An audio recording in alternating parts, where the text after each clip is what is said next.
when you think about things that move society, literally andar, ano ba nagpapaandar ng isang ano ba society sa Tagalog? Lipunan. What moves a society? What connects a society? Dalawang bagay, di ba? Transportation and communication. Think about it. Tama naman, di ba? Now, with regard to transportation and communication, I want to tell you something about Korea. I spent a week and a half in Korea, in different towns, mostly in Seoul. Spent a bit of time in Jeju. Napansin ako. I want to tell you about it, and I'd like to get your thoughts as we go.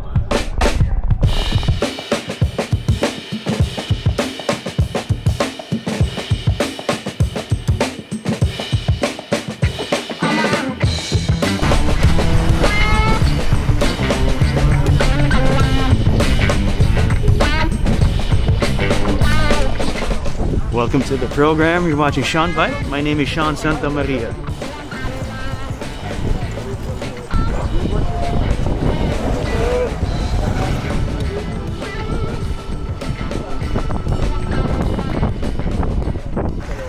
Alam niyo, one of the highlights of my Korea trip was the experience of riding these newly released Korean vehicles.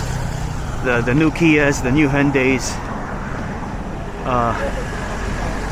I absolutely had a blast looking at the vehicles, riding them, getting to experience getting from A to B. Nag-K-ride kami for the most part. K-ride yung local version nila ng Grab and Uber. No. So halo-halo na K-ride. Nagpara mismo ng taxi. And man, I tell you, may inggit ka na lang sa husay ng craftsmanship ng Kia and Hyundai.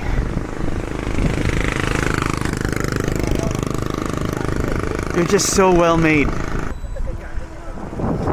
Lahat panalo no? You got the Kia Carnival, just to name a few. The Kia Carnival, which we have here, Hyundai Staria, and some of the sedans na Korea exclusive, I believe, like the Hyundai Grandeur, the Kia K5, Kia K7, Kia K8, Kia K9. Oh man, the Kia K9 was so nice.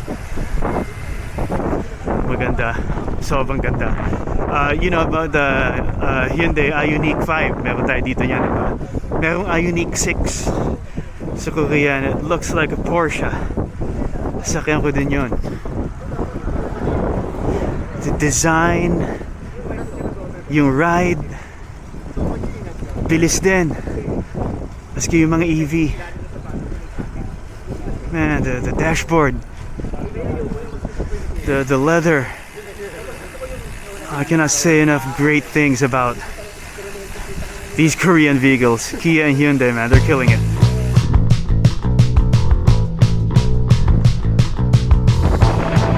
What I really want to say here is that in Korea, the streets of Korea, kaliwat kanan, harap likod, ang makikita mong kotse, Hyundai at Kia. Dalawang Toyota lang ang nakita ko, promise. Magkaibang araw pa, isang Camry tsaka isang Sienna. There are European cars, yes, lalo na sa Gangnam District. It's an affluent neighborhood. Andun yung mga Porsche, mga BMW, mga Audi. Pero talagang outnumbered, no? I would say 98% of the cars that you will see, Hyundai at Kia. And the way I'm processing it is this: not long ago, pag sinabi mong Korean vehicle, mahinang klase. But now they're one of the top vehicle manufacturers in the world. Pag sinabing Kia, pag sinabing Hyundai, gone are the days na unreliable.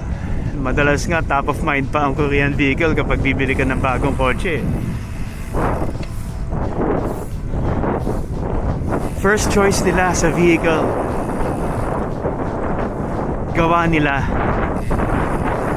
And that speaks volumes of the quality. So dun sa transportation aspect, what moves society, one of them is transformation. Ang Korea bumibili ng gawang Korea. May ibang brands pero pinipili nila Korean vehicles because they're just so well made.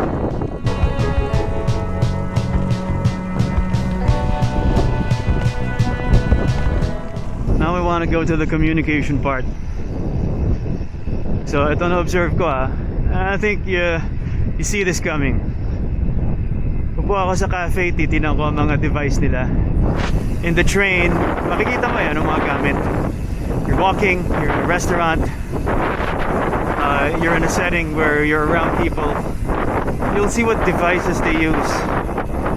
And you guessed it, halos lahat naka Samsung. Ano ba Samsung? Gawang Korea. Maraming naka-Apple, okay? Of course, Apple is Apple. Maganda ang iPhone, marami gumagamit. Makikita mo, ang dami gumagamit ng iPhone. We even dropped by the Apple store sa Gangnam. Dami ring tao sa loob. Yeah, it comes down to preference pa rin. But 9 times out of 10, ang makikita mong gadget na gamit is Samsung. Bakit ko binanggit yung Apple? It just shows you, morning, it just shows you na may choice ang tao. Na democratic pa rin ang sistema pagdating sa products. Hindi inuutos ng gobyerno na Samsung lang ang pwedeng gamitin, Samsung lang ang pwedeng ibenta. You have Apple as a competitor. But still, Samsung dominates the market because they're better. At least in Korea, you may have a different opinion. But Koreans know their phone. Yun pa rin ang brand of choice. When you can go Apple, nag-Samsung ka, it means you find Samsung better. It's the best brand. Tinangkilik nila yung sariling product nila. And again, katulad ng example ko sa sasakyan, sa transportation and communication, the movers of society, the things that connect us, locally made. Of course, when I say locally made, hindi literal na syempre outsource na rin ang manufacturing, and they source parts from different companies around the world. But the soul of the product is Korean. Natural born Korean product. I'm a Samsung user myself, no? Tagal na. Pero nanggaling din ako sa iPhone. Tumigil ako sa iPhone 4. Okay? Then I got the opportunity to upgrade my phone sa plan. I chose the Samsung Note. I think at the time Note 7 yung nasa market, so I think I picked the Note 7. Yung nagkaroon ng issue na nag-overheat. Doon nagsimula and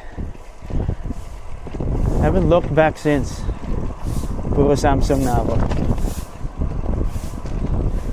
Although yung Apple ecosystem, so to speak, sa bahay, malakas pa rin.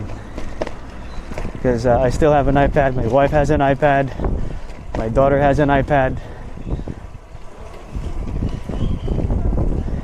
So meron pa din. But when it comes to phones, mga daily driver, I wouldn't pick any other brand. Samsung lang. Eh ano ba point ng lahat ng sinasabi kong ito? Ano ba relevance nito sa atin? Mapapaisip ka lang minsan, kaya ba ng Pilipinas? Right? Think about our brands kung tinatangkilik pa. Meron ba tayong giant when it comes to the automotive industry? Meron ba tayong giant pagdating sa telecommunications? Meron ba tayong manufacturer ng mobile devices? If meron, kaya ba natin maging ganong status? Hindi kasing status ng Hyundai or Kia, hindi kasing status ng Samsung when it comes to sales and global presence. Hindi yon. Yung status na you're so good, karamihan ng countrymen mo, ikaw yung choice. Meron ba? Or kailan kaya magkakaroon? Another question is, what does it take para magkaroon tayo ng ganon?